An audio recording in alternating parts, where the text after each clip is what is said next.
Hello, আসসালামু আলাইকুম। কি অবস্থা সবার, কেমন আছেন? আমরা ঠিক কাঙ্ক্ষিত সময় চলে এসেছি, সম্ভবত 2 থেকে 3 মিনিট একটু লেট হয়েছে। আমরা এক্স্যাক্টলি সো ক্লাসটা শুরু করবো। আমরা আজকে একটা গ্রামারের ক্লাস করবো। আপনারা জানেন যে আজকে আমরা অ্যানাউন্সমেন্ট একটু আগে দিয়েছি, সম্ভবত ঘন্টাখানেক আগে, যে একটা গ্রামারের ক্লাস হবে। আমরা বেশিক্ষণ দেরি করবো না। আজকের ক্লাসটা সবার জন্য ইম্পর্টেন্ট, সবাই করতে পারবে। যদি স্পোকেন শিখতে চান তাদের শেখানো দরকার আছে, গ্রামার শিখতে চাইলে কিন্তু দরকার আছেই। ঠিক আছে, সো আমরা আজকে পার্টস অফ স্পিচের খুবই পরবর্তী, যে আমরা বলেছিলাম যে বইয়ের আমার লেখা যে বইটা আছে, এই বইটা আমি আপনাদের গ্রামার ক্লাসের মাধ্যমে, লাইভ ক্লাসের মাধ্যমে শেষ করে দেব, ক্লাস নিয়ে নিয়ে। তো সেইটার আমরা নাউন কমপ্লিট করে ফেলেছিলাম। আজকে আমরা বলবো কি, প্রোনাউন। ঠিক আছে, এবং আপনারা জানেন যে আমাদের যে 2টা প্ল্যাটফর্ম আছে, ইংলিশ বাস এবং 1 মিনিট ইংলিশ উইথ মি, এই 2টা মিলে একটা প্ল্যাটফর্মে রূপান্তরিত হতে যাচ্ছে। নাম হচ্ছে কি, লিঙ্গুয়াল একাডেমি। ঠিক আছে, এটা মাথায় রাখবেন, আমাদের পেজের নামগুলো চেঞ্জ হয়ে যাবে। এটা হয়ে যাবে কি, লিঙ্গুয়াল একাডেমি। সো প্রথমে আপনাদের যে কাজটা করতে হবে, একটু ঝটপট কমেন্ট করে জানান কে কোন জায়গা থেকে দেখছেন আমাকে এই মুহূর্তে, আর আমাদের লাইভটা একটু শেয়ার করে দেবেন সবাই, যেহেতু ক্লাসগুলো সবার জন্য ইম্পর্টেন্ট। সো আপনাদের টাইম লাইনে থাকলে অনেকের উপকারে চলে আসবে। ঠিক আছে, আমরা সবাই একটু আমাদের লাইভটাকে শেয়ার করে দিই। আমি প্রথমেই আপনাদের কিছু কমেন্টস নিয়ে নিব ইনশাআল্লাহ, তারপর আমাদের আজকের ইনিশিয়াল ক্লাসটা আমরা শুরু করবো। ওকে, হ্যাঁ, অনেকে যুক্ত আছেন আমাদের সাথে। ও, একাডেমি দেখা যাচ্ছে না, সরি, একাডেমি দেখা যাচ্ছে না, আমি এটাকে ছোট করে লিখছি। ঠিক আছে, এটাকে ছোট করে লিখি।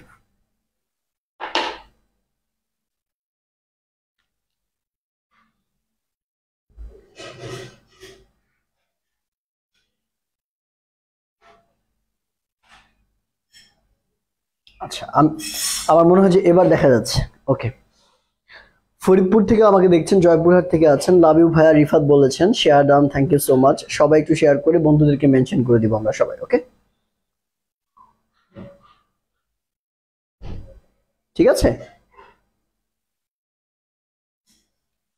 আচ্ছা, আমার কথা কি শোনা যাচ্ছে ঠিক মতো? আচ্ছা, ঠিক আছে, সব ঠিক আছে। ওকে, ফাইন। আচ্ছা, স্টুডেন্টরা জয়েন করতে থাকুক, ততক্ষণে আমরা পড়া শুরু করি। সো আজকে আমরা কি শিখবো? আজকে শিখবো হচ্ছে preposition, sorry, pronoun. So pronoun নিয়ে আপনারা টুকটাক জানেন, টুকটাক এটা নিয়ে আমার মনে হয় না যে তেমন কোনো প্রবলেম থাকার কথা আপনাদের। প্রোনাউনের ব্যাপারটা কাকে বলে? আমরা বলেছিলাম প্রথম ক্লাসে যে নাউনের পরিবর্তে যে শব্দগুলো ব্যবহার করা হয় তাদেরকে আমরা প্রোনাউন বলে থাকি। কাদের? নাউনের পরিবর্তে। সিমাকে নিয়ে যাও। সো নাউনের পরিবর্তে ব্যবহার করতে হবে। একটু খেয়াল করেন, একটা প্যাসেজের মধ্যে যদি একটা নাম আমরা বারবার নেই, বারবার উচ্চারণ করি কথা বলার সময়, ঠিক আছে, তাহলে ওইটা কিন্তু খুবই অড শোনায়, খুবই বিরক্তিকর শোনায়। সো এই যে একটা নাম বারবার উচ্চারণ, এটাকে রিমুভ করার জন্য, এই সমস্যাটাকে সমাধান করার জন্য আমরা নাউনের পরিবর্তে কিছু শব্দ ব্যবহার করি যাদেরকে বলা হয় প্রোনাউন। যেমন এগুলোর মধ্যে কি কি আছে আপনারা জানেন যে খুবই easy, he, she, it, they, them, there. ঠিক আছে, এরকম অনেক আছে, অনেক প্রোনাউন আপনি পাবেন। ঠিক আছে, আমরা এই প্রোনাউনগুলোর প্রকারভেদগুলো দেখব। এই সংখ্যাটা আমরা সবাই জানি, খুবই ইজি। আমরা প্রোনাউনের প্রকারভেদগুলো দেখব। সো প্রকারভেদের ভিতরে প্রথম যে প্রোনাউনটা রয়েছে, আমাদের বেসিক্যালি 7 থেকে 8 প্রকার প্রোনাউন রয়েছে, এগুলো প্রত্যেকটা আপনাদের জন্য দরকার। সো প্রথমে যে প্রোনাউনটা রয়েছে, which is called personal pronoun. কি বলছি আমরা? Personal pronoun. এই প্রোনাউনটা আপনাদের নামের মধ্যেই কিন্তু এর ব্যাখ্যাটা লুকিয়ে আছে। পার্সোনাল কথার অর্থ কি? পার্সোনাল কথার অর্থ কি? ব্যক্তিবাচক। পার্সোনাল মানে কি? ব্যক্তিবাচক। তাহলে বাংলা অর্থ কি হবে? ব্যক্তিবাচক প্রোনাউন। ঠিক আছে, ব্যক্তিবাচক। তাহলে সোজা কথা, যেই প্রোনাউন গুলো ব্যক্তির পরিবর্তে ব্যবহৃত হয়, কার পরিবর্তে বসবে? আমি একটা উদাহরণ দিয়ে খেয়াল করে দেখেন। যেমন লিমন, আমার কথা বললাম যে লিমন comes here often.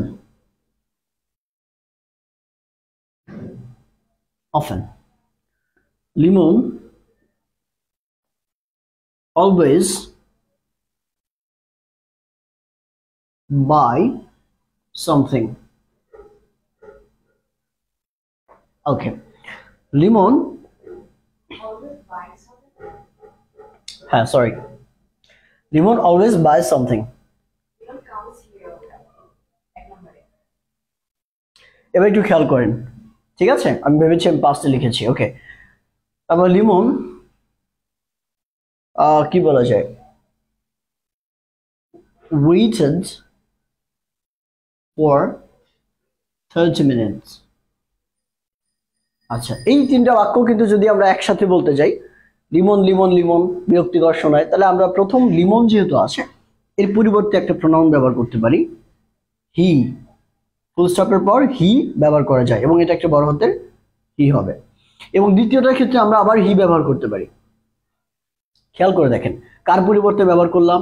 লিমনের পরিবর্তে। লিমন একজন ব্যক্তি, তাহলে ব্যক্তির পরিবর্তে আমরা হি ব্যবহার করছি। এই কারণে এই হিটাকে বলা হচ্ছে পার্সোনাল প্রোনাউন, কারণ পার্সন বা ব্যক্তির পরিবর্তে ব্যবহার করা হলো জন্য একে আমরা বলছি পার্সোনাল প্রোনাউন। ক্লিয়ার? বুঝতে পেরেছি আমরা? সবাই একটু বন্ধুদেরকে কি করে দিব, মেনশন করে দিব অথবা শেয়ার করে দিব, ঠিক আছে? সবাই একটু। সৌদি আরব থেকে দেখছি। আচ্ছা, আমি একটু অ্যানাউন্সমেন্ট দিয়ে নিই আমাদের, যেহেতু আপনারা এই একটু ফাঁকে একটু বুঝে নিচ্ছেন। সেটা হচ্ছে আমাদের খুব রিসেন্ট আমাদের যেই অনেক পপুলার একটা কোর্স আছে, আমরা পপুলারই বলি কারণ এই কোর্স আর ভর্তি হওয়ার কিছুদিনের মধ্যে আমাদের সিট ফিল আপ হয়ে যায়। পপুলার একটা কোর্স অনর্গল ইংলিশ, এই অনর্গল ইংলিশের 5ম ব্যাচ আমরা চালু করেছি। আপনাদের মধ্যে অনেকেই আছে যারা দিশা খুঁজে পাচ্ছেন না, কোথা থেকে স্পোকেন শেখা শুরু করবেন। অনেক জায়গায় ট্রাই করেছেন কিন্তু হচ্ছে না। সো তারপর অনেকেই আছেন যে আপনারা ভয় পান কথা বলতে, প্র্যাকটিস করতেও ভয় পান, আপনাদের মনে হয় যে আপনাদের দ্বারা পসিবল না। সো তাদের জন্য মূলত এই কোর্সটা একদমই বেসিক জায়গা থেকে আমরা শুরু করি, যারা কিছুই পারে না তাদের জন্য। কোর্সটা হচ্ছে আমাদের 4 মাসের। এই 4 মাসের কোর্সে আমরা প্রায় আপনাকে 30টা ক্লাসের মাধ্যমে আপনার পুরো স্পোকেনটাকে খুব সুন্দর করে গুছিয়ে দিব। পাশাপাশি আমাদের প্র্যাকটিসের ব্যবস্থা থাকছে, টিচারের সাথে প্র্যাকটিস করতে পারবেন।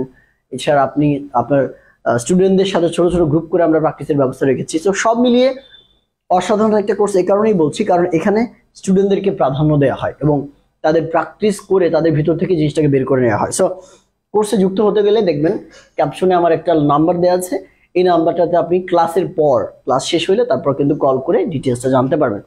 অথবা আপনি চাইলে, আপনি যদি চান, আমাদের পেজে নক করে কিন্তু ডিটেলসটা জানতে পারবেন। From Chittagong, thank you so much. আচ্ছা, তাহলে আমরা কি এটা বুঝেছি?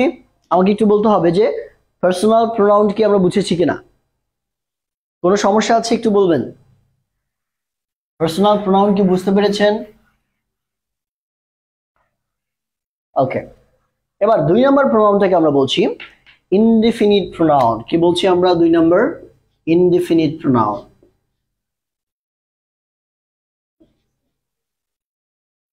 সো ইনডিফিনিট প্রোনাউন, খেয়াল করেন আমাদের এই ক্লাসগুলো কিন্তু অনেক ডিটেইলড ক্লাস, যেহেতু একটা বইয়ে অনেক ডিটেইলস লেখা থাকে। আপনারা জানেন যে আমি যে লেকচারগুলো নিচ্ছি এটা হচ্ছে আমার লেখা গ্রামালজি বই থেকে নিচ্ছি। সেই গ্রামালজি বইটা আপনারা যারা এখনো সংগ্রহ করেন নাই, রকমারি.com থেকে সংগ্রহ করে নেন, সমস্যা নেই। এবং ক্লাসগুলোর সাথে সাথে করতে থাকলে কি হবে, গ্রামারের ভীতি আপনাদের থাকবে না। আর মেইনলি এই ক্লাসগুলোতে ফোকাস করেন, কারণ এখানে আমরা একদম ডিটেইলসে পড়াচ্ছি, ঠিক আছে? সো ছোট ছোট জিনিস আমরা সময় নিয়ে দেখবো, যাতে করে আজকের পর থেকে সমস্যা হয় না, ক্লাসগুলোর পর থেকে আর কোনো এক্সট্রা আপনাকে কিছু দেখতে না হয়। ইনডিফিনিট কথা অর্থ কি? এই শব্দটার মধ্যেই লুকিয়ে আছে, খেয়াল করেন। ডেফিনিট মানে হচ্ছে কি নির্দিষ্ট, আর ইনডিফিনিট মানে হচ্ছে অনির্দিষ্ট। তাহলে আমরা কি বলছি? অনির্দিষ্ট, ঠিক আছে? অনির্দিষ্ট। খেয়াল করে দেখেন, অনির্দিষ্ট এটা হবে এইখানে, অনির্দিষ্ট। তাহলে ইনডিফিনিট প্রোনাউন মানে হচ্ছে অনির্দিষ্ট প্রোনাউন। তার মানে আমরা বুঝতেই পারছি যে অনির্দিষ্ট কিছু বোঝাতে আমরা যে প্রোনাউন ব্যবহার করি, অনির্দিষ্ট কোনো কিছুর পরিবর্তে আমরা যে প্রোনাউন ব্যবহার করি তাকে বলা হচ্ছে ইনডিফিনিট প্রোনাউন, তাই না? কেমন আছেন ভাইয়া? জি ভালো আছি। আপনারা, আশা করছি আপনারা সবাই ভালো আছেন। এবং যারাই আমার ক্লাস করেন সবাইকে অভিনন্দন, এবং যারা আজকে নতুন ক্লাস করছেন, যারা নতুন যুক্ত হয়েছেন তাদেরকে স্বাগতম। আর সবাই আমাদের ক্লাসগুলো নিয়মিত করবেন, কারণ ক্লাসগুলো করলে হবে কি, আপনি ফ্রিতে অনেক কিছু পেয়ে যাচ্ছেন। এমনিতেও আমাদের বাংলাদেশে কিন্তু অনেক জায়গাতেই ক্লাস হয়, কিন্তু এরকম গুছানো ক্লাস কয় জায়গায় হয় সেটা কিন্তু সন্দিহান, তাই না? একটু খেয়াল করে দেখেন, আমরা অনির্দিষ্ট প্রোনাউন বললাম, এখন এটার খুব সুন্দর একটা উদাহরণ দেখার চেষ্টা করব। দেখেন, আমরা বললাম, যদি আমি বলি যে আমার 10 জন বন্ধু আছে, তাহলে আমি কি বললাম? I have 10 friends.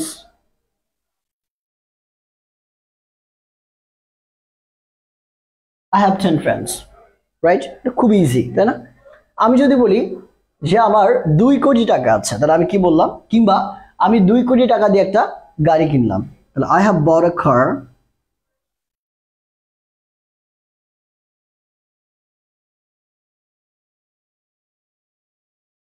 with 2 crore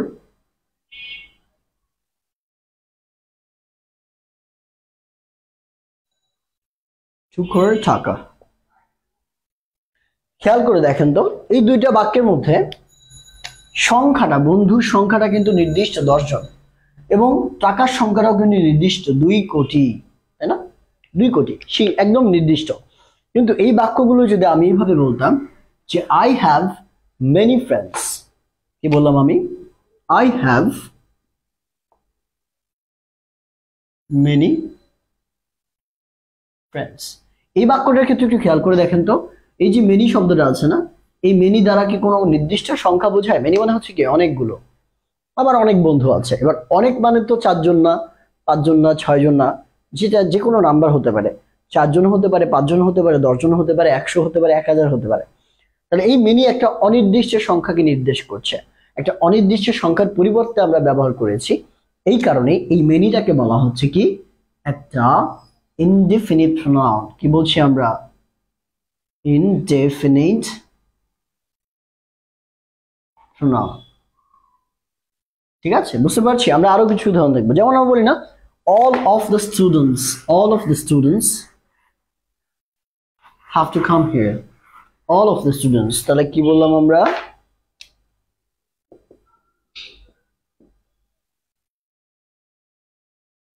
আমরা এইটুকুই জাস্ট দেখি, all of the students। খেয়াল করেন তো, all of the students সবগুলো ছাত্রছাত্রী। তাহলে এই যে all of দ্বারা কিন্তু আমরা নির্দিষ্ট সংখ্যাকে বোঝাইনি, বরং সমুদয়কে বুঝিয়েছি, যেটা সংখ্যা নির্দিষ্ট না। হতে পারে 20 জন, হতে পারে 10 জন, হতে পারে 100 জন, ডাজন্ট ম্যাটার, ওকে? কিন্তু এখানে অনির্দিষ্ট কোনো কিছু বোঝাতে আমরা all শব্দটা ব্যবহার করছি।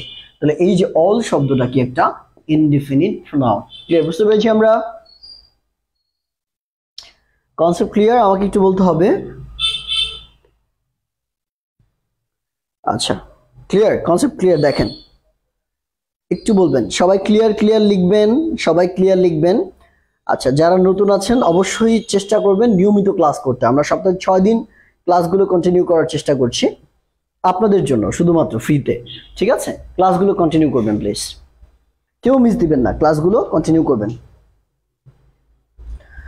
আচ্ছা, একটু খেয়াল করেন, আমরা আরো কিছু উদাহরণ দেখি, বা আরো একটা উদাহরণ দেখি। যেমন আমরা বলি না someone beautiful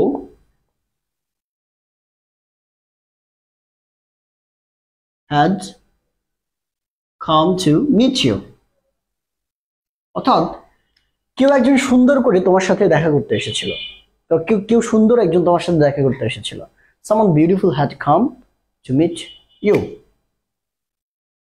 someone beautiful, খেয়াল করেন কে এসেছিল এটা কিন্তু আমরা জানি না। someone এটা একটা ইনডেফিনিট কাউকে নির্দেশ করছে, এটা নির্দিষ্ট না। এই বিউটিফুল ব্যক্তিটার কোনো নাম এখানে দেয়া নাই। আচ্ছা, ধরে নিলাম মিম পিছে থেকে বলতেছে যে মিম লিখে ফেলো। Indeed you are beautiful, no offense। ডাল লাগছে তো আমি এক্সাইটেড হয়ে পড়াই সেরকম না, এর রিজন হচ্ছে যে আমার মুখের সমস্যা। ঠিক আছে, আই এম এক্সট্রিমলি সরি যে আমি অনেক এনথুজিয়াস্টিক হয়ে ক্লাস নেই, অনেক চার্ম দিয়ে ক্লাস নেই, ক্লাসের মধ্যে অনেক এক্সাইটেড থাকি সবাইকে পড়ানোর জন্য। আজকে এই জিনিসটা একটু কম পাচ্ছেন, একটু ডাল লাগছে, ওই যে ম্যাম বললেন। এর কারণটা হচ্ছে যে আমার মুখে মাঝে মাঝে স্কার্ভি হয়, এই কারণে ব্যথায় আমি মুখটা পর্যন্ত খুলতে পারি না। তারপরেও ক্লাস ছিল, আপনাদের সাথে আসতে হবে, সেজন্য মুখের ব্যথা, আমার কথা বলতে কষ্ট হচ্ছে অনেক। বাট তারপরেও আপনাদের সাথে আসার জন্য আমার মনে হচ্ছে যে ক্লাসটা মিস দিলে আপনারা অনেকেই অপেক্ষা করে বসে থাকবেন। সো আমি একা মানুষের সমস্যা, আর 400 500 600 মানুষ বসে থাকবে আমার জন্য, জিনিসটা কেমন না? এই জন্য কষ্ট হলেও ক্লাসটা নিচ্ছি। ঠিক আছে? হ্যাঁ, সমস্যা নাই, আমি যতক্ষণ পারি ক্লাস নিব, সমস্যা নাই। খেয়াল করে দেখেন, তাহলে সামওয়ান, ধরেন মিমের কথাই বললাম, যদি মিম বলা থাকতো তাহলে কিন্তু আমরা বুঝতাম যে মিম নামের কোনো একজন বিউটিফুল পারসন দেখা করতে এসেছিল তোমার সাথে, কিন্তু এখানে মিম তো বলা নেই, আমাদের বলেছে সামওয়ান বিউটিফুল, সামওয়ান বিউটিফুল, যে কোনো একজন। তার মানে এই সামওয়ানটা হচ্ছে একটা ইনডেফিনিট প্রোনাউন। বুঝতে পেরেছি আমরা? আমি নতুন, আমি নতুন, আমি নতুন। Clear clear clear, thank you, ধন্যবাদ, অনেক অনেক ধন্যবাদ। আচ্ছা, আজকে আপনার মন ভালো নেই না? আমার আমার মন ভালো আছে, কিন্তু আমার শরীর ভালো নেই, ঠিক আছে? আচ্ছা, এটা কোনো সমস্যা আছে আমাকে বলেন। Thank you sir. এবার আমরা পরবর্তী প্রোনাউনটাতে চলে যাই, which is called possessive pronoun। এটা খুবই ইন্টারেস্টিং, খেয়াল করে দেখবেন। 3 নম্বর, possessive pronoun। এই প্রোনাউনটার সাথে অনেকেই আপনারা পরিচিত, খেয়াল করবেন। পসেসিভ কথা অর্থ হচ্ছে মালিকানা বোঝানো হয় যেই শব্দ দ্বারা বা যেই অ্যাকশন দ্বারা। পসেসিভ কখন বোঝানো হয়? যখন মালিকানা বোঝাচ্ছে। যেমন আমি বলছি যে এটা আমার ক্লাসরুম, কিংবা আপনি বলছেন যে আমি আমার খাতায় দিচ্ছি, ঠিক আছে? কিংবা আপনার বাবা বললো যে তুই আমার বাসায় থাকিস। মাঝে মাঝে বলেন না, পড়ালেখা না করলে তোর লাথি দিয়ে বাসা থেকে বের করে দিব, তুই আমার বাসায় থাকিস, ভুলে যাস না। সো ধরেন বাবা আপনাকে এইভাবে বললো, খেয়াল করে দেখবেন বাবার এই কথাটা, আমার বাসায় থাকিস, এই যে আমার শব্দটা, তার মানে বাবা বুঝিয়েছেন যে এই বাড়িটা হচ্ছে তার মালিকানায় রয়েছে। মেম শব্দ হচ্ছে, যাও তুমি রুমে যাও, যাও। আচ্ছা, তার মানে বাবা বুঝিয়েছেন কি, যে এই যে ব্যাপারটা আছে, এই বাড়িটা আছে, এটা হচ্ছে তার মালিকানাধীন রয়েছে। আপনি বুঝিয়েছেন এই খাতাটা আপনার মালিকানায় রয়েছে। আমি বুঝিয়েছি এই ক্লাসটা আমার মালিকানায় রয়েছে। তো এই খেয়াল করে দেখেন, মালিকানা বোঝাতে, কারো অধীনে থাকা বোঝাতে আমরা পসেসিভ প্রোনাউন গুলো ব্যবহার করে থাকি। এই পসেসিভ প্রোনাউন গুলো কি কি হতে পারে? যেমন আমরা বলি না যে মাই মানে আমার, তারপর আওয়ার আমাদের, ঠিক আছে? তারপর আমরা বলি ইয়োর তোমার, দেয়ার তাদের, ঠিক আছে?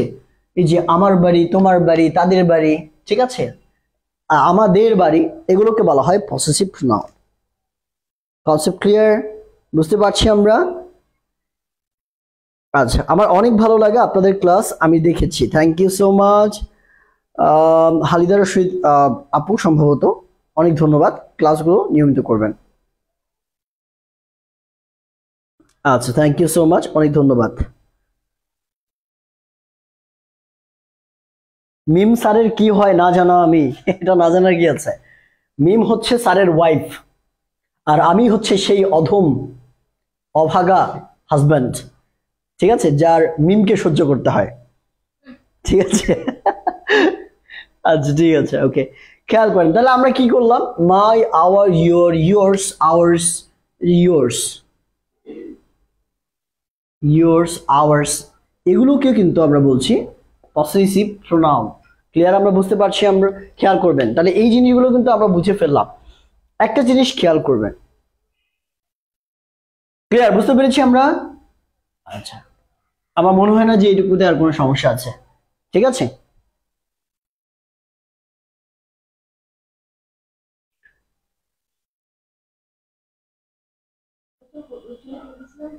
ওকে, এবার আমরা চলে যাই পরবর্তী প্রোনাউনে, which is called demonstrative pronoun। কি বলা হচ্ছে? demonstrative pronoun number 4 is called demonstrative pronoun। demonstrative pronoun। এখন demonstrative কথার অর্থ কি? demonstrate মানে হচ্ছে কোনো কিছু বর্ণনা করে ভেঙে ভেঙে বলা। demonstrate মানে আরো একটা অর্থ দাঁড়ায় যে কোনো কিছুকে নির্দিষ্ট করে বলা। সো ডেমনস্ট্রেটিভ প্রোনাউন গুলো দ্বারা কোনো কিছুকে নির্দেশ করা বোঝায়, কোনো কিছুকে নির্দেশ করে দেখিয়ে দেওয়া বোঝায়, বা নির্দিষ্ট করে বলা বোঝায়। যেমন আমি সবসময় এরকম করে উদাহরণটা দিই, যেমন আমরা ছোটবেলায় কিন্তু একটা পদ্য পড়েছিলাম কিংবা একটা কবিতা পড়েছিলাম, ওই দেখা যায় তাল গাছ, ওই আমাদের গা, ওইখানেতে বাস করে কানা বগের ছা, ও বগি তুই খাস কি, পান্তা ভাত চাস কি, পান্তা আমি পাই না, পান্তা আমি খাই না, পুঁটি মাছ পাই না, এরকম একটা জিনিস। অনেকদিন ভুলে গিয়েছি, আপনাদের অনেকে মনে রয়েছে। খেয়াল করবেন এই কবিতার মধ্যে আমরা এই ওই এই শব্দগুলো ব্যবহার করে থাকি, ওগুলোই হচ্ছে ডেমনস্ট্রেটিভ। কিভাবে একটু খেয়াল করেন। ধরেন আমি ওই ছোট্ট বালক যে বলছি ওই দেখা যায় তাল গাছ, আমি কিন্তু নিজে দেখিয়ে দিচ্ছি তাল গাছটাকে নির্দেশ করে, ওইটা হচ্ছে তাল গাছ আর ওইটা হচ্ছে আমাদের গ্রাম। তাহলে এই যে এই ওই এগুলো দ্বারা কোনো কিছুকে নির্দেশ করে বলা বোঝা। ঠিক আছে, তার মানে এই ডেমনস্ট্রেটিভ প্রোনাউন আপনারা অলরেডি গেস করতে পেরেছেন কোনগুলো কি কি কি হতে পারে। দিস মানে এইটা, তারপর দ্যাট ওইটা, তারপর দিস এগুলো, আর হচ্ছে দোজ ওগুলো। এই দিস বা দ্যাট এর ব্যবহারের মধ্যে খুব সুন্দর একটা পার্থক্য আছে, খেয়াল করবেন। দিস গুলো ব্যবহার করা হয়, দিস শব্দটা ব্যবহার করা বা এই প্রোনাউনটা ব্যবহার করা হয় কখন, যখন কাছের কোনো জিনিসকে বোঝাতে চাচ্ছেন, আপনি আপনার কাছাকাছি কোনো জিনিসকে বোঝাতে চাচ্ছেন। যেমন দিস ইজ মাই পেন, এটা আমার কলম, এই কলমটা আমার কাছে আছে জন্য আমি দিস বলছি। আমি বলতে পারতাম না দ্যাট ইজ মাই পেন, এটা হতো না। ঠিক আছে, কারণ দ্যাট ব্যবহার করা হয় দূরের কোনো কিছুর ক্ষেত্রে। দ্যাট কোথায় ব্যবহার করা হয়, দূরের কোনো কিছুর ক্ষেত্রে, এটা মাথায় রাখবেন। যেমন আমি ওই যে বাসার ক্ষেত্রে, আমি বাড়ির বা তাল গাছের ক্ষেত্রে বলছি ওই দেখা যায় তাল গাছ, তার মানে তাল গাছটা কি দূরে আছে, বাড়িটাও কিন্তু দূরে আছে। ঠিক আছে, বুঝতে পারছি আমরা। কতদিনের কোর্স? আমাদের কোর্সটা 4 মাসের কোর্স, আপনি মাত্র 2000 টাকায় 4 মাস পড়তে পারবেন, ট্রাস্ট মি। ঠিক আছে, আচ্ছা অনেক ধন্যবাদ স্বাধীন ভাইয়া।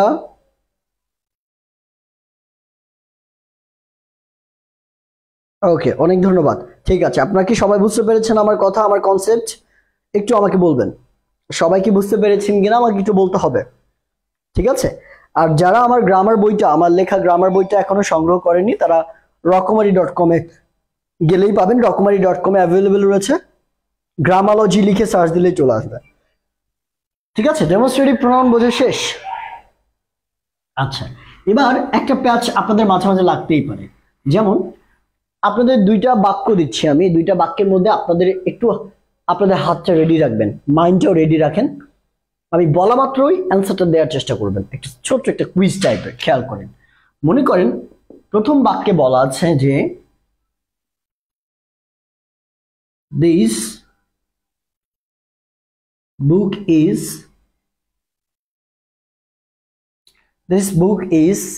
very expensive. By the way, my book is not as expensive either, okay? So number B is that কি বলা যায়,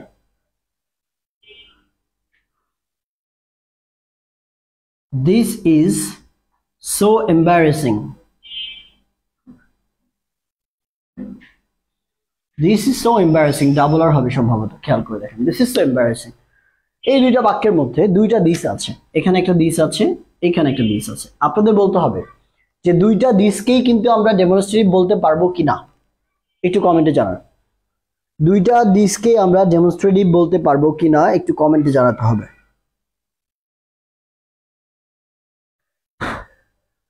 আচ্ছা, যে প্রোনাউন কোনো ব্যক্তি বা বস্তুর পরিবর্তে বসে না, এটা ডেমনস্ট্রেটিভ আর অন্য কিছু পরিবর্তে বসতে পারে।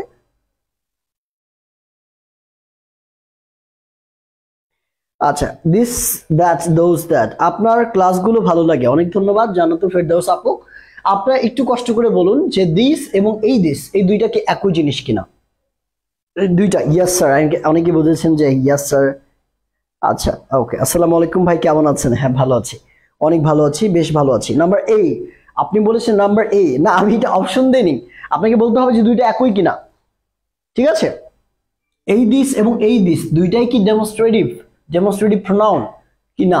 উত্তর হচ্ছে না, আমি বলে দিই, কারণ অনেকেই কনফিউশনে আছেন, আমি বুঝতে পারছি। এই দিস এবং এই দিস দুইটা দিস একই ধরনের প্রোনাউন নয়, এর ব্যাখ্যা আছে, খেয়াল করে দেখেন।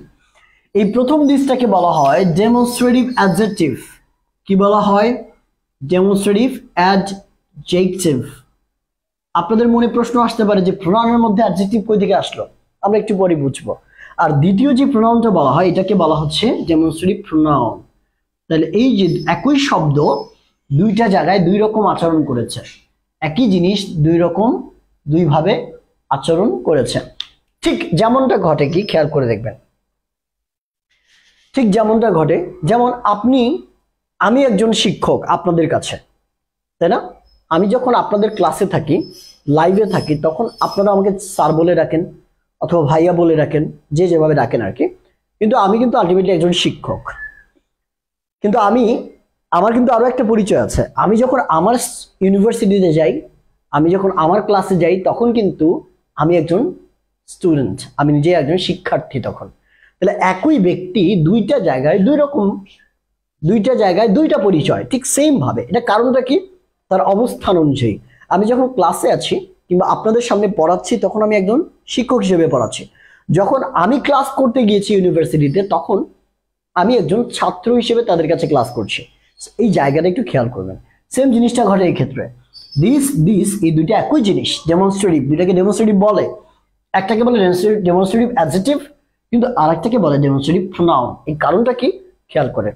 অ্যাডজেক্টিভের সংজ্ঞা থেকে আমরা কি জানি, যে যেই শব্দগুলো বা যেই পার্টস অফ স্পিচ নাউন বা প্রোনাউনের সামনে বসে তাদের দোষ, গুণ, অবস্থা, সংখ্যা, পরিমাণ ইত্যাদি নির্দেশ করে।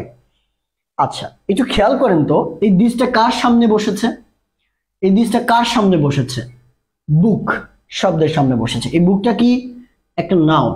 তাহলে এই যে নাউনের সামনে কে বসেছে? দিস বসেছে। কি করেছে দিস বসে? দিসটা বসে এই বুকটাকে নির্দিষ্ট করেছে। আর নির্দিষ্ট করা মানে এখানে কিন্তু সংখ্যা বোঝায়। নির্দিষ্ট করা মানেই সংখ্যা বুঝিয়ে দেওয়া হয়। তাহলে দিস বুক, এই বইটা, খেয়াল করেন। তার মানে এই যে বইটা আছে, এই বইটার সম্পর্কে অতিরিক্ত তথ্য দিচ্ছে, কিংবা এই বইটাকে মডিফাই করছে, আমরা যেভাবে বলি না কেন, কিংবা এই বইটার একটা বিশেষত্ব প্রকাশ করছে দিস। এই কারণেই নাউনের দোষ, গুণ, অবস্থা, সংখ্যা, পরিমাণ প্রকাশ করার কারণে এই দিসটাকে বলা হয় একটা অ্যাডজেক্টিভ, এবং এইটা একটা ডেমনস্ট্রেটিভ হওয়ার কারণে একে বলা হয় ডেমনস্ট্রেটিভ অ্যাডজেক্টিভ। ক্লিয়ার? বুঝতে পেরেছি আমরা? আচ্ছা, নেট প্রবলেম যাদের হচ্ছে তারা পরবর্তীতে দেখে নেবেন, কোনো সমস্যা নাই। ক্লিয়ার? বুঝতে পেরেছি? একটু বলবেন আমাকে। Share done, thank you so much. Toufa আপু, মনোহরা তৌফা আপু, অনেক ধন্যবাদ, অনেক ধন্যবাদ। বুঝতে পেরেছেন? ক্লিয়ার? একটু বলবেন প্লিজ। ক্যামেরাটা আরেকটু বাম দিকে ঘুরাবো। আচ্ছা, যাক, আজকে হয়েই গেছে। অনেক সুন্দর। আচ্ছা, ক্লাস বলেছেন সম্ভবত। চেষ্টা করছি ভাইয়া, শামীম ভাইয়া, চেষ্টা করছি। আচ্ছা, তাহলে আমরা জায়গাটা বুঝতে পারলাম। এবার এই দ্বিতীয়টার ক্ষেত্রে খেয়াল করে দেখেন। এই দ্বিতীয় যে দিসটা আছে, দিসটা কিন্তু এই দিসের পর কি আছে? ইজ আছে। কি আছে? ইজ আছে, তাই না? তাহলে দিসের পর ইজ আছে। ইজটা কিন্তু কোনো নাউন না, ইজ একটা ভার্ব। তাহলে নাউনের সামনে বসে নাই এবং এর দোষ, গুণ, অবস্থা, পরিমাণ বোঝাচ্ছে না। তার মানে এইটা হচ্ছে একটা কি অ্যাডজেক্টিভ হওয়ার সম্ভাবনা নাই। তার মানে এটা একটা প্রোনাউন। প্রোনাউন হলো আরেকটা রিজন হচ্ছে দিস ইজ সো এম্বারেসিং। কোন একটা ঘটনাকে কেন্দ্র করে বলা হচ্ছে। ধরেন আমি বললাম, যেমন আমি লিমন স্যার, আমার কোন স্টুডেন্ট যদি আমাকে বলে এই লিমন এদিকে আয়, তাহলে এটা একটা ঘটনা না? এই লিমন এদিকে আয়। এখন আমি চিন্তা করে বললাম যে দিস ইজ সো এম্বারেসিং। তার মানে কি লিমন বলে ডাকা এই ঘটনাটাও একটা এম্বারেসিং ঘটনা, এম্বারেসিং একটা অবস্থা। তাহলে এই দিসটা কার পরিবর্তে ব্যবহার করছি? এই ঘটনার পরিবর্তে। আর ঘটনা হচ্ছে একটা নাউন, এই কারণে দিসটা একটা প্রোনাউন হিসেবে কাজ করছে। খুবই সিম্পল। যদি আপনারা বোঝেন, একটু যুক্তি দিয়ে বুঝলে গ্রামারটা খুবই ইজি লাগবে আপনার কাছে। আমার মনে হয় যে আমরা সবাই রুলসের পিছনে ছুটি। আপনাদের ছোটবেলা থেকে 6 থেকে শুরু করে এখন পর্যন্ত পরীক্ষায় ভালো করা, পরীক্ষায় ভালো মার্ক পেতে হবে, এবং মোস্ট অফ দ্য টাইম আমরা যেটা করি রুলস, রেগুলেশন, শর্টকাট, সাজেশন, এগুলোর পিছনে ছুটতে ছুটতে গ্রামারের একদম 12টা বাজানো আমাদের অলরেডি শেষ। ঠিক আছে? আমি একটা গল্প বলেছিলাম, আমার বই লঞ্চিং একটা প্রোগ্রাম হয়েছে, বুক লঞ্চিং প্রোগ্রামে আমি একটা গল্প বলেছিলাম। গল্পটা শেয়ার করি আপনাদের সাথে, আপনারা মজা পাবেন এবং এখান থেকে শিক্ষণের ব্যাপার আছে। খেয়াল করে দেখেন, খেয়াল করে দেখেন। এইটা মনে করেন একটা বাড়ি। কার বাড়ি? এটা আমার বাড়ি। ঠিক আছে? এটা হচ্ছে আমার বাড়ি। এখন বিষয়টা হলো যে আমি ছোটবেলায়, এটা আমার লাইফের রিয়েল একটা স্টোরি, আপনারা ভালো মনোযোগ দিয়ে শুনবেন। আমি ছোটবেলায় খেয়াল করেছি, আমাদের মূলত টিনের বাড়ি ছিল, তো টিনের বাড়ি এবং পাশাপাশি আরেকটা বাড়ি ছিল, যেটা ছিল ওয়ালের কিংবা ইটের বাড়ি। ইটের ঘর থাকে না গ্রামে, ইটের ঘর। আর উপরের চালাটা ছিল হচ্ছে কি, উপরের চালাটা ছিল হচ্ছে টিনের। উপরের চালাটা কি ছিল? টিনের চালা। এরকম টিনের চালা ছিল।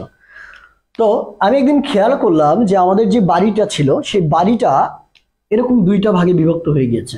নিচের অংশের যে ইটগুলো আছে, এরকম নিচের অংশে যে ইটগুলো আছে, এই ইটগুলো থেকে লাল লাল লাল লাল গুঁড়া পড়ছে নিচের দিকে, লাল লাল লাল লাল গুঁড়া পড়ে নিচের অংশটা লাল হয়ে আছে।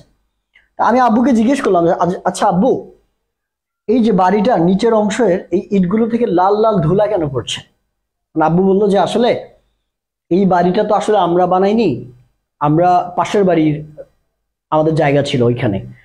তো এই বাড়িটার এই জায়গাতে ছিল একজন ডক্টর। ওই ঠিক যুদ্ধের আগে একজন ডক্টর থাকতো এখানে ফ্যামিলি নিয়ে। তো ডক্টর যখন ঢাকায় চলে আসবে কিংবা অন্য জায়গায় চলে যাবে, তখন আমাদের গ্রামের ওই বাড়িটা আব্বুর কাছে বিক্রি করে যায়। তো আমরা ওই বাড়িটাতেই থাকতাম এবং ওইটা আমরা ভাঙিনি শেষ পর্যন্ত। উনি আমাকে বলেন, আমি বললাম আচ্ছা ঠিক আছে বুঝলাম, কিন্তু এই ধুলাগুলো কেন পড়ছে নিচে থেকে?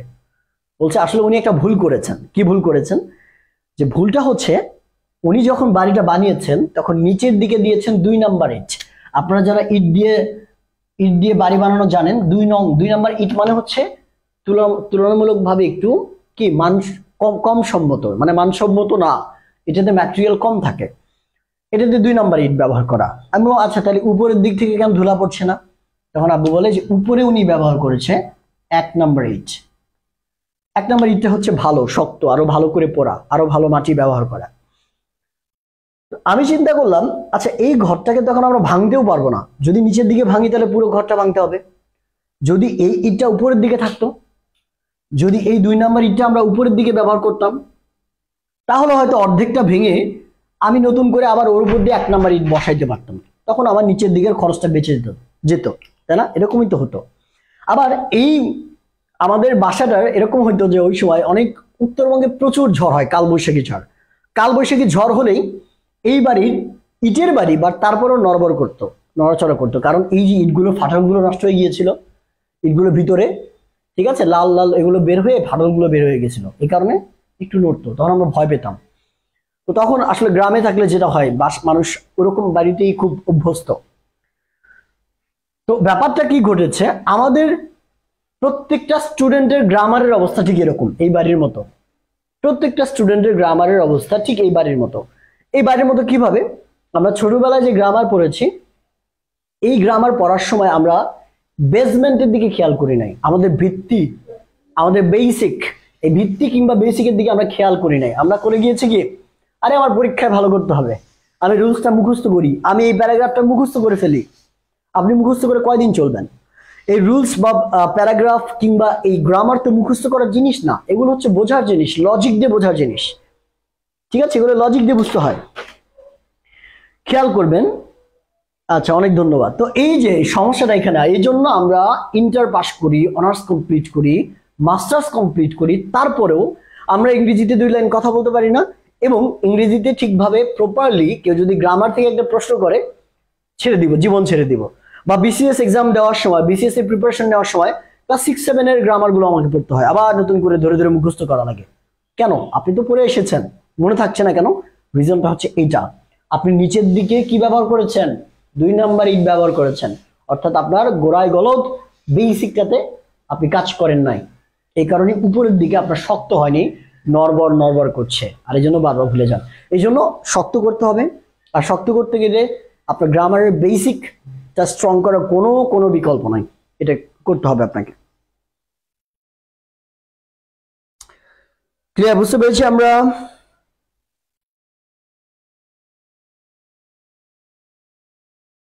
আচ্ছা, আমি আশা করছি যে আমার এই গল্পটা আপনাদের একটু হলেও উপকারে আসবে। আপনারা নিজেদের বাচ্চা কিংবা নিজেদের আত্মীয় স্বজন বা চারপাশের অনেককে গল্পটা বলে বোঝাতে পারবেন আমার মনে হয়। ঠিক আছে, আমরা ডেমনস্ট্রেটিভ প্রোনাউন শিখে ফেললাম, আমরা চলে যাই পরবর্তী প্রোনাউনটাতে। আমরা চলে যাবো হচ্ছে রিলেটিভ প্রোনাউন। রিলেটিভ প্রোনাউন কাকে বলছি আমরা, খেয়াল করেন। 4 নম্বরটা শেষ আমাদের রিলেটিভ প্রোনাউন, খেয়াল করেন। আচ্ছা, রিলেটিভ প্রোনাউনটা বলার আগে আমি একটু বলি যে আমাদের স্পোকেন কোর্সে ভর্তি চলছে। আপনারা যারা একদমই শুরু থেকে যারা ভয় করেন, শিখতে পারছেন না, কোথায় শুরু করবেন বুঝতে পারছেন না, কমপ্লিট গাইডলাইন দেওয়ার জন্য আমরা রয়েছি আপনাদের সাথে। আমাদের খুবই পপুলার একটা কোর্স, যেখানে অলরেডি আমাদের 500-600-700 স্টুডেন্ট শেখা হয়ে গিয়েছে, পার হয়ে গিয়েছে, কারণ এটা আমাদের পঞ্চম ব্যাচ, 4টা ব্যাচ অলরেডি কমপ্লিট। তো এই পঞ্চম ব্যাচে আমাদের ভর্তি শুরু হয়ে গিয়েছে। ক্লাস শুরু হবে আগামী 15 তারিখ থেকে 14 তারিখ পর্যন্ত আমরা ভর্তি নিচ্ছি। আপনি ঝটপট ভর্তি হয়ে যান, কারণ সিট ফিল আপ হয়ে যাবে। আর ভর্তি হওয়ার জন্য আমাদের পেজে নক দিতে পারেন ডিটেলসটা জানার জন্য কিভাবে ভর্তি হবেন, অথবা নাম্বার দেওয়া আছে আমাদের উপরে, দেখেন ক্যাপশনে হেল্পলাইন নাম্বার, এই নাম্বারে কল দিয়েও কিন্তু বিস্তারিত জানতে পারবেন। খেয়াল করে রিলেটিভ প্রোনাউন মানে কি? রিলেটিভ কথা অর্থ কি? সম্পর্ক। রিলেটিভ মানে হচ্ছে যারা যারা কি বলে, আমরা বলি যে আত্মীয় স্বজন, আর রিলেশন মানে হচ্ছে সম্পর্ক। খেয়াল করেন, তাহলে রিলেটিভ কারা? যাদের সাথে সম্পর্ক রয়েছে তাদেরকেই তো আমরা রিলেটিভ বলি, তাই না? তো রিলেটিভ প্রোনাউনটাও ঠিক সেম এরকমই কাজ করে। অর্থাৎ রিলেটিভ প্রোনাউনের কাজ হচ্ছে দুইটা অংশের মধ্যে সম্পর্ক স্থাপন করা, একটা ব্রিজের মতো কাজ করে। ধরেন নদীর এপার, আপনি পদ্মা ব্রিজের কথাই বলেন না, ঠিক আছে? পদ্মা ব্রিজের কথাই বলেন না। পদ্মা ব্রিজে কি হইল? এক পাশে ছিল ঢাকা, আর এক পাশে ছিল কি অনেকগুলো, বরিশাল, তারপরে হচ্ছে আপনার যশোর, এরকম জায়গাটা পুরো অঞ্চল। তো এই দুইটাকে জয়েন করতে কি ব্যবহার করেছি আমরা? দুইটার মধ্যে সম্পর্ক স্থাপন করতে, যোগাযোগ স্থাপন করতে পদ্মা সেতু। এই পদ্মা সেতু তার মতো কাজ করছে রিলেটিভ প্রোনাউন। কিভাবে একটু খেয়াল করে দেবেন। যেমন আমরা বলছি যে I lived there where you are now। তুমি এখন যেখানে আছো আমি সেখানে বসবাস করেছিলাম। খেয়াল করেন তো, আই লিভড দেয়ার এটা একটা অংশ, এক নম্বর। ইউ আর নাও এটা আরেকটা অংশ। এই দুইটার মধ্যে যদি ওয়ার্ডটা না থাকতো কেমন দেখা যেত? দেখেন তো, I lived there, you are now, কেমন না? এই দুইটা বাক্যের মধ্যে, এই দুইটা বাক্যাংশের মধ্যে ক্লোজের মাঝখানে একটা সম্পর্ক, খুব গভীর একটা সম্পর্ক তৈরি করে কে? এই ওয়্যার শব্দটা। এই ওয়্যার শব্দটা কি? একটা রিলেটিভ প্রোনাউন। কি? একটা রিলেটিভ প্রোনাউন। রিলেটিভ প্রোনাউনগুলো কি কি হতে পারে? হোয়াট হতে পারে, হুইচ ব্যবহার করতে পারি আমরা, তারপর দ্যাট ব্যবহার করতে পারি আমরা, তারপর এই যে ওয়্যার ব্যবহার করতে পারি, হুম ব্যবহার করতে পারি, অনেকগুলো আছে, ঠিক আছে লিস্টের মধ্যে।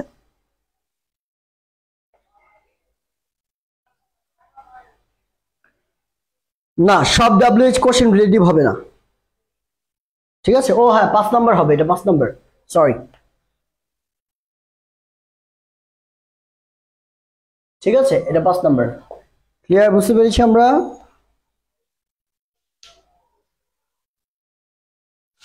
ওকে। রাতুল হাসান ভাই, পদ্মা ব্রিজ, আমি ফরিদপুর ক্লাস নিতে গিয়েছিলাম। ফরিদপুর একটা কোচিং এ ক্লাস নিতে গিয়েছিলাম, অ্যাডমিশন টেস্টের ক্লাস। সেই ক্লাস নিতে গিয়ে পদ্মা ব্রিজের উপর দিয়ে গিয়েছিলাম। আমার বেশ ভালোই লেগেছে, সত্যি কথা বলতে একটা আলাদা ফিল পেয়েছি।